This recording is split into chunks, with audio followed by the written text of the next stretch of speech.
Humans விட animals தான் வந்து உண்மையாவே லவ்வாவும், பீப்பிள் கிட்ட ரொம்ப அஃபெக்ஷனாவும், லாயலாவும் இருக்காங்கன்னு எனக்கு தோணுது பர்சனலி. ஸோ என்னோட ஃபேவரைட் வந்து பார்த்தீங்கன்னா, டாக் தான். டாக் லவர் நானு. எனக்கு ரொம்ப பிடிக்கும் டாக்ஸ்னா. ஸோ உங்களுக்கு வந்து என்ன பெட் ரொம்ப பிடிக்குன்றத வந்து கமெண்ட்ல லீவ் பண்ணுங்க. அண்ட் இதுதான் நான் உங்க கூட ஷேர் பண்ணணும்னு நெனச்சேன். ஸோ 5 பேரையும் பாருங்களேன், நல்லா கொலு கொலுன்ட்டு இருக்கானுங்க. அ 5 பேரும் வந்து பாதி வந்து பசங்க, பாதி வந்து பெ கேர்ள் பேபியா இருக்காங்க.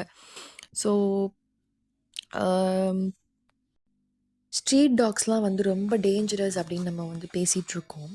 பட் உண்மையாவே அவங்கள மாதிரி ஒரு குட் சோல் வந்து இங்க யாருமே வந்து கிடையாது. ஸோ ஸ்ட்ரீட்ல இருக்க எல்லா டாக்ஸையும் நம்மளால அடாப்ட் பண்ண முடியும்னாலும் பரவால்ல. ஒரு பவுல்ல வாட்டரும், ஃபுட்டும் மட்டும் வைங்க. அதுவே அவங்களுக்கு வந்து ஒரு பெரிய லைஃப் சேஞ்சிங்கா இருக்கும்.